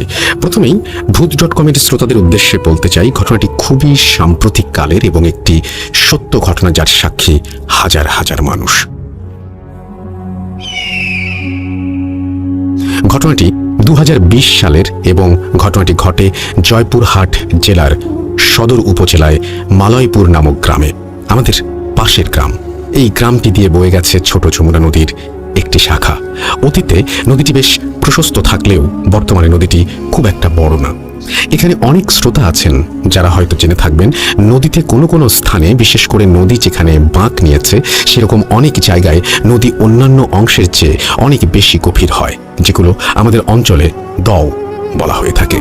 শুষ্ক মৌসুমে নদীতে বিভিন্ন অংশ শুকিয়ে গেলেও এই দওয়ের অংশগুলো কখনোই শুকায় না, এবং এই অংশগুলোতে লোকে বিভিন্ন রকমের গাছের ডালপালা ফেলে রাখে, যেগুলোতে প্রচুর মাছ থাকে, এবং শুষ্ক মৌসুমে স্থানীয় লোকজন এই অংশগুলোতে নেট নামিয়ে মাছ ধরে।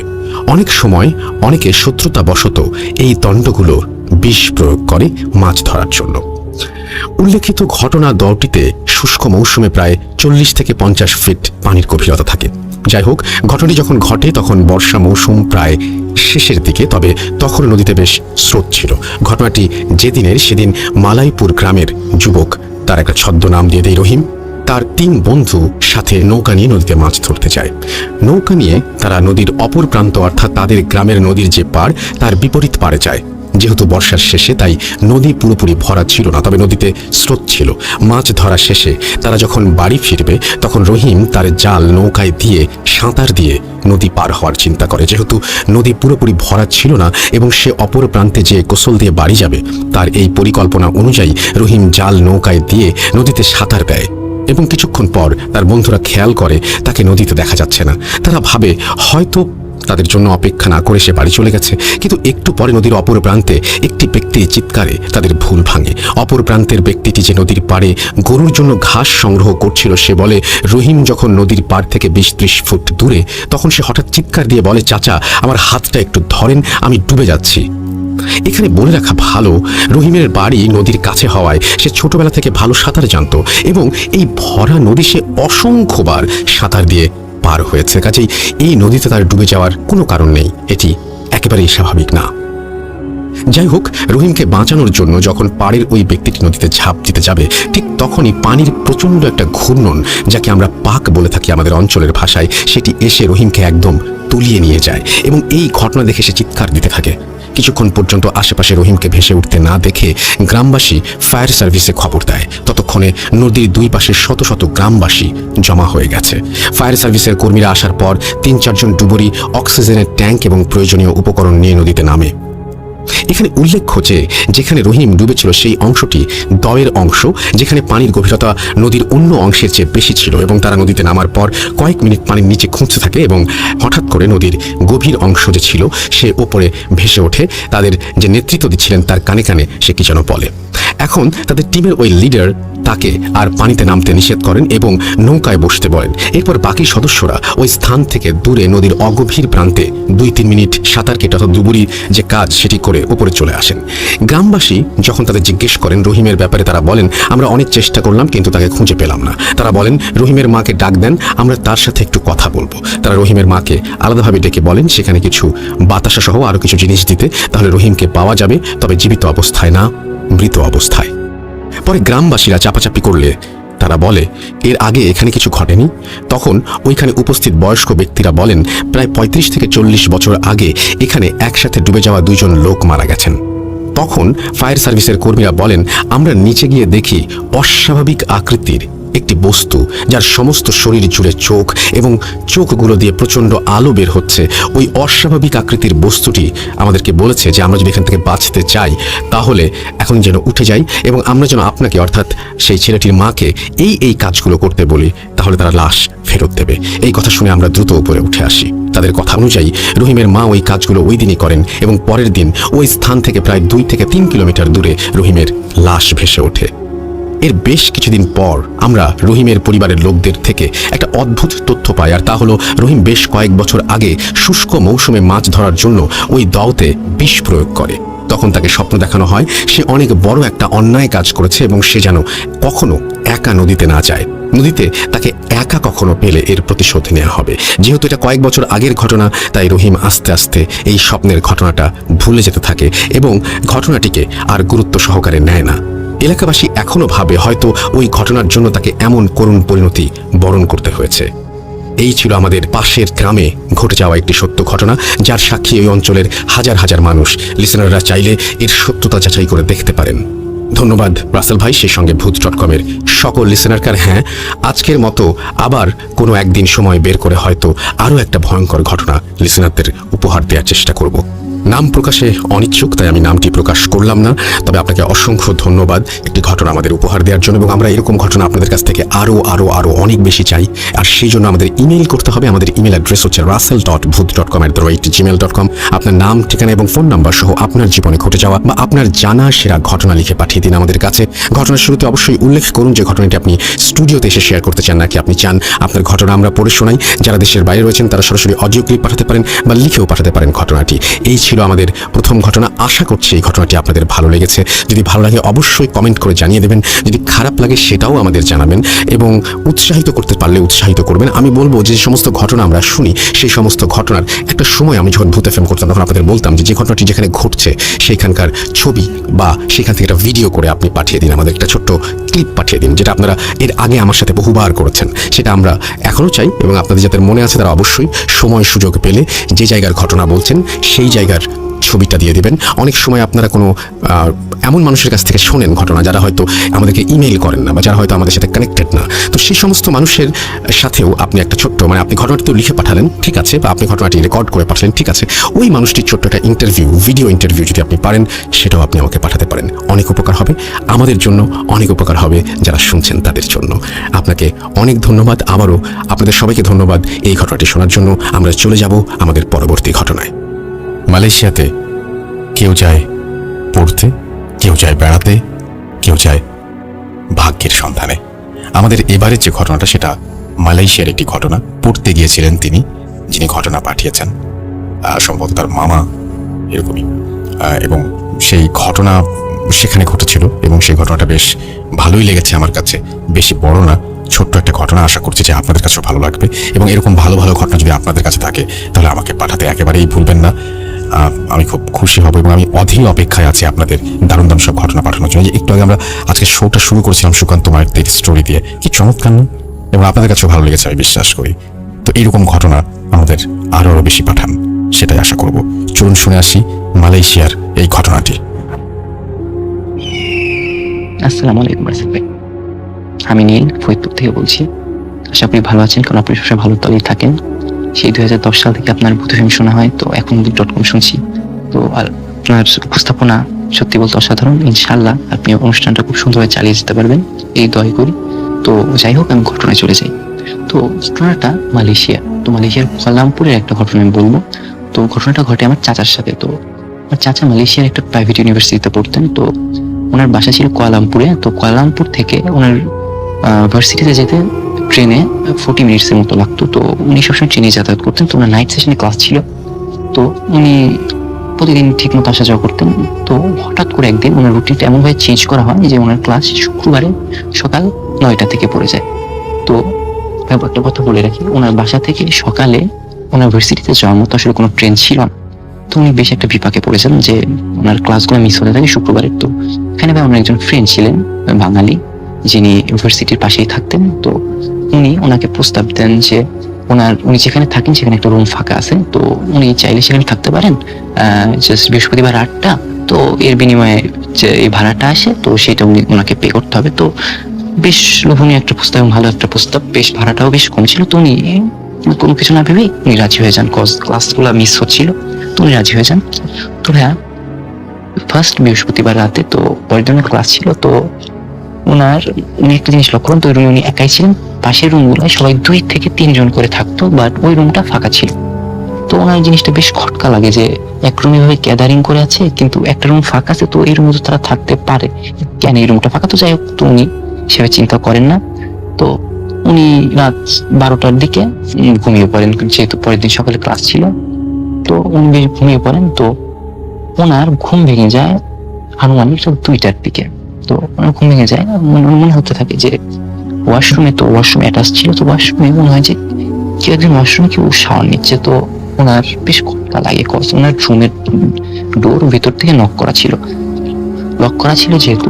তো এখানে কোনো সম্ভাবনা ছিল যে কেউ একজন বাইরে থেকে এসে ওনার বাথরুমের শাওয়ার নেবে। তো জিনিসটা উনি ঘুম থেকে উঠেন।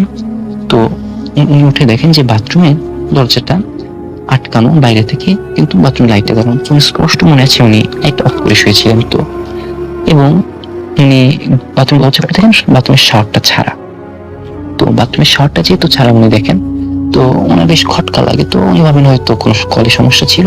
তো উনি শাওয়ার অফ করে দেন। তো অফ করে দিয়ে উনি এসে যখনই শুয়ে পড়েন, তো সবচেয়ে বিচিত্র জিনিসটা এখনই ঘটে ভাই। তো উনি খেয়াল করেন, উনি শুয়েছেন খুব সম্ভবত 5 থেকে 10 মিনিট হবে। উনি খেয়াল করেন ওনার খাটের সাথেই ভাই জানালা ছিল। তো জানালাতে উনি যেটা দেখতে পান, হঠাৎ করে সামথিং লাইক এ সার্কেল ওনার জানালার সামনে এসে পড়ে। তো এমন একটা সার্কেল, বিশাল বড় একটা সার্কেল, যেটা জানালা থেকে সবকিছু স্পষ্ট দেখা যাচ্ছিল। এবং সার্কেলে পুরো রুম দিনের মতো আলো হয়ে যায়। তো উনি হতভম্ব হয়ে যান, এটা কি হয়েছে? তো উনি দেখতে পান জানালা থেকে কোনো কিছুর মতো একটা হাত, 2টা হাত, বেশ কালো লোমশ 2টা হাত ওনার দিকে এগিয়ে আসছে। এবং এগিয়ে এসে ওনার পা 2টা টান দিয়ে ধরে। তো উনি বেশ লম্বা ছিলেন, তো উনি শুয়েছিলেন খাটে এবং খাটের সাথেই জানালাটা ছিল। তো এসে ওনার পাটা ধরে ফেল। তো উনি ভয়ে আল্লাহ নাম নিতে থাকেন এবং আয়াতুল কুরসি পড়েন, এবং উনি ফোনে একটা সূরা চালিয়ে দেন।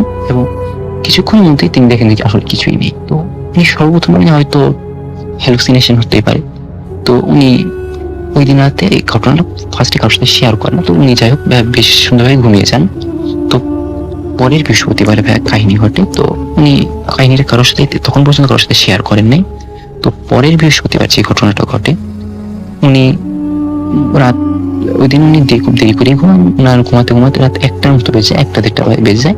তো ওইরকমই রাত 3টার দিকে ওনার ঘুম ভেঙে যায়। তো ওনার ঘুম ভেঙে যায়। তো উনি চোখ খুলে সেটা দেখতে পান, একটা বিভৎস দৃশ্য দেখতে পান। উনি দেখেন ওনার মাথার উপরে যে ফ্যানটা ঘুরছে, তো ফ্যানের উপরে একটা অবয়ব, একটা ছায়ার মতো বসে আছে ঠিক ফ্যানের পাখার উপর।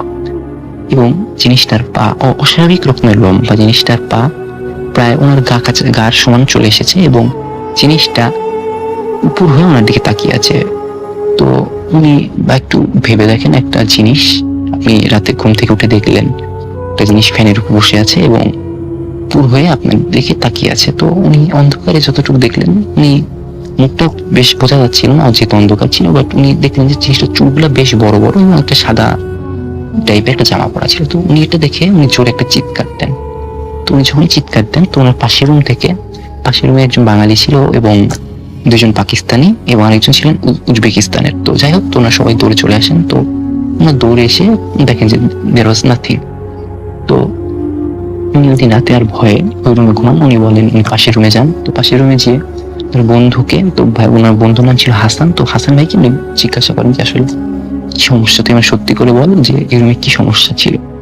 তো ভাই হাসান ভাই যেটা বলে, উনি বলেন আসলে ওনারা ওখানে বিল্ডিং এ ওঠার আগে এখানে একটা ছেলে থাকতো, ছেলেটা সম্ভবত টার্কিশ একটা ছেলে থাকতো রুমে। তো একদিন হঠাৎ করে ছেলেটার রুম থেকে চিৎকারের আওয়াজ আসে। তো লোকজন ভাবে যে হয়তো এমনি, লোকজন যে দেখতে পারে যে দরজা বাইরে থেকে আটকানো। তো যারা ছিল তারা হয়তো ভাবেন যে তেমন কিছুই না। তো যাই হোক, তারা কেউ পারতো না, তারা দরজা খোলারও চেষ্টা করেন। তো এরকম 1 থেকে 2 দিন পার হয়ে যায়। তো ভেতর থেকে একটা বাজে একটা স্মেল আসতে থাকে রুমের ভেতর থেকে, যে একটা মনে হয় কোনো কিছু একটা পচে গেছে। তো এরকম সামথিং লাইক দ্যাট, এরকম একটা স্মেল আসে। তো তখন লোকজন সত্যি ভয় পেয়ে যান। তো বলে রাখি, বাসার মালিক ছিলেন একজন চাইনিজ ভদ্রলোক। তো উনি আশেপাশে কিছু লোক নিয়ে দরজাটা ভাঙেন। দরজা ভেঙে ওনারা যেটা দেখতে পান সেটা হলো সবচেয়ে ইন্টারেস্টিং ঘটনা। ওনারা দেখতে পান ছেলেটা দেহ ছিন্ন ভিন্ন হয়ে আছে এবং ছিন্ন ভিন্ন হয়ে রুমের সারা দেয়ালে ছড়িয়ে ছিটিয়ে আছে এবং দরজার ভিতর থেকে লক করা। এই কাহিনী যদি জানাজানি হয়ে যায় তাহলে এই রুম কেউ ভাড়া নিত না। তো এর জন্য উনি নতুন করে সব প্লাস্টার করেন এবং এই কাহিনী বেশি লোক জানতো না। কিন্তু সমস্যা, এই কাহিনীর পর থেকে ওই রুমে ভাই কেউ থাকতে পারে না, এরকম সবাই বিভিন্ন সমস্যার সম্মুখীন হতো। তো এরপর আমার চাচা ওইখানে আরেকটা বাসা ভাড়া করেন, পুরোপুরি ভাড়া করতে হয় তাকে, বাধ্য হয়ে দেন ক্লাস করতে হয়। তো এই ছিল ভাই আমার ঘটনা। তো মালয়েশিয়ার এরকম চাচার সাথে ঘটে এরকম বেশ কিছু ঘটনা আছে, যদি এটা শেয়ার করা হয় ভবিষ্যতে ইনশাআল্লাহ আরো অনেক কিছু শেয়ার করবো, এই আশা নিয়ে আছি। আসসালামু আলাইকুম, ভালো থাকবেন সবাই। কে তুমি? Bhoot.com. The fear returns with Russell.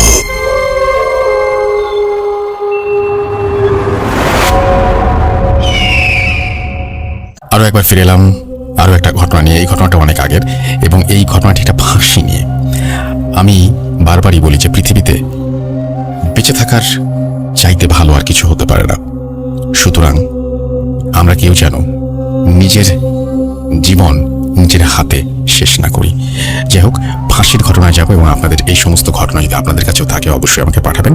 আমার ইমেল অ্যাড্রেস তো জানেন, তার উপরেও আর একবার মনে করে দিচ্ছি, russell.bhoot.com@gmail.com। আমার ফেসবুক হচ্ছে www.facebook.com/russell.স্বাধীন। আমরা চলে যাচ্ছি আমাদের ফাঁসি নিয়ে যে স্টোরি, সেই স্টোরিতে চলুন। হ্যালো, আসসালামু আলাইকুম রাসেল ভাই, আশা করি ভালো আছেন। আমি মোহাম্মদ আনাস, আমার বাসা নরসিংদীতে। আমি অনেকদিন ধরে আপনাকে শুনি, আপনার একটা এপিসোডও মিস দেয়নি Bhoot.com-এ, আর আগেও শুনতাম। কথা না বাড়িয়ে চলুন শুরু করা যাক।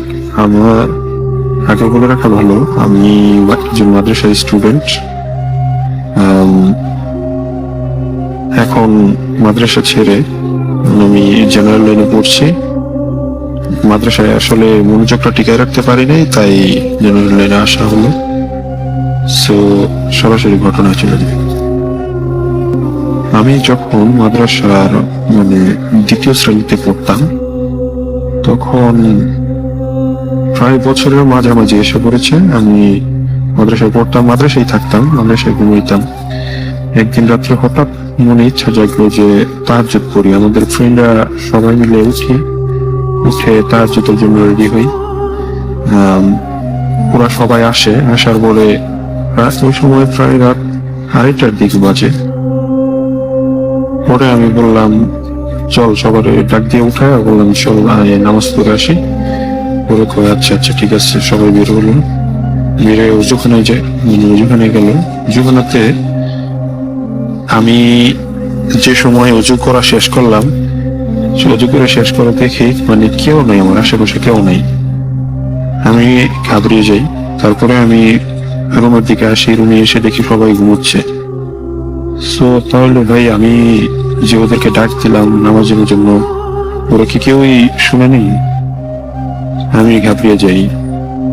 তারপর আমি নিজে নিজেই ওদের কথা না ভেবে, ওই সময় এত মাথা কাজ করছিল না, ওদের কথা না ভেবে আমি নিজে নিজেই তাহাজ্জুদ করি। তাহাজ্জুদ করার পর আমি আসি আমার বেডে, আসি বেডে এসে শুই। এরপর আসলে বলে রাখা ভালো, আমাদের মাদ্রাসার সাইডে একটা বড় মসজিদ আছে। এই আমাদের মসজিদে মানে আমাদের মাদাদি এলাকায় ওই মসজিদটা সবচেয়ে বড় আমাদের মাদ্রাসারই। সো আমি মানে এই মসজিদের বরাবর আর কি জানালায় শুইতাম, জানালার সাইডে। সো হঠাৎ ওই সময় রাত 3টা বাজে সম্ভবত। ওই সময় তো ঘড়ি ছিল না, অনেক আগে কথা। ঘড়ি মানে সবাই ব্যবহার করতো না, আর আমাদের মাদ্রাসায় ওই সময় ঘড়ি ছিল না বলতে, মাদ্রাসায় ছিল না বলতে আমাদের রুমে ছিল না। সো ওই সময় আমি কি করতাম, ওই জানলা দিয়ে ওই মসজিদের দিকে চাইলাম। অনেকক্ষণ চেয়ে থাকার পর হঠাৎ দেখি মসজিদের মাঝে একটি ফাঁসি, তাই না, ওই ফাঁসির কাষ্ট হয়ে গেল। আমি তো ভয় পেয়ে গেলাম, আসলে মসজিদের এখানে ফাঁসির কাষ্টকে দিল মানে মসজিদের ছাদে। হঠাৎ 2জন লোক আসলো ওই ফাঁসির কাজটার কাছে। একজন একটা কালো ড্রেস পরা আর আরেকজন সাদা ড্রেস পরা। সো আমি ভয় পেয়ে যাই যে এত রাতে কালো ড্রেস আর সাদা ড্রেস পরে কে। আর জানি তো মাদ্রাসায় একটু ভূতের কথা বেশি হয়। আমি ভয় পেয়েছিলাম যে ওরা কি ওইটা কিনা, মানে একটু মাদ্রাসায় কিছু কিনা। সো হঠাৎ মানে আমি একটা জিনিস লক্ষ্য করলাম, ওদের মুখটা জলমল করছে। আমি তো মানে যা দেখলাম ভাইয়া, তা দেখার জন্য মোটেও প্রস্তুত ছিলাম না। দেখলাম ওরা সেম আমার চেহারার। আমি ভয়ে ভাইয়া আমি মানে তবুও দেখতে থাকি, মানে আমি হাত পা রাখতে পারছিলাম না। সো পরে দেখলাম যে ওই কালো যেই ড্রেস পরা যে আমার মানে আমার চেহারার অবয়বটা, ওইটা সাদা ড্রেস পরার অবয়বটাকে ফাঁসি দিয়ে দিল। সো আমি ভয় পেয়ে গেলাম। হঠাৎ কালো ড্রেস পরা অবয়বটা মানে ভ্যানিশ হয়ে গেল। পরে সাদা ড্রেস পরা অবয়বটা আমার দিকে তাকালো। আমি তো ভয়ে ভাইয়া কি বলবো, আমি ভয়ে এবারে মানে চোখও বন্ধ করতে পারতেছি না, এতটাই ভয় পেয়ে গেছিলাম। ওই আমার দিকে চেয়ে হাত বাড়িয়ে আমার দিকে আসা শুরু করলো। তখন আমি একটি চিৎকার মেরে সেন্সলেস হয়ে যাই। তারপর আমি এই সকালে উঠে ওই হুজুরকে বলি সব কথা। হুজুর তো মানে বলতেছিস না না এটা ওষুধ বুয়া কথা, এমনি মানে সবাই ইগনোর করে দিল এই কথাটা। তারপরে যা জানতে পারলাম রাসেল ভাই, আমার বন্ধুরা সবাই উঠছিল ঘুম থেকে আমার সাথেই। ওইটা আমার দেখছে যে আমি এই অজুখানায় দাঁড়িয়ে রয়েছে, কেউ কথাই শুনছি না। সবাই ভয় পেয়ে চলে আসে, এসে ঘুমায় পড়ে। আর ভাইয়া কেন আমার চেয়ারের 2টি লোক মসজিদের ছাদে এমন করবে, ওইটার ব্যাখ্যা আমি আজ পর্যন্ত খুঁজে পেলাম না। এটা বলেই আমি আমার কাহিনী শেষ করছি। আর রাসেল ভাই একটি কথা বলে রাখা ভালো, আমার কাছে অনেক ঘটনা আছে। যদি এই ঘটনাটা আপনি ভালো মনে করেন, প্লে করেন, তাহলে আমি আরো অনেক ঘটনা পাঠাবো। আমার খামের সাথে ঘটে যাওয়া অনেক ঘটনা আছে। আমি গ্রামের সাইডে থাকে তো তাই। সো আসসালামু আলাইকুম রাসেল ভাই। Spirit, be here with me.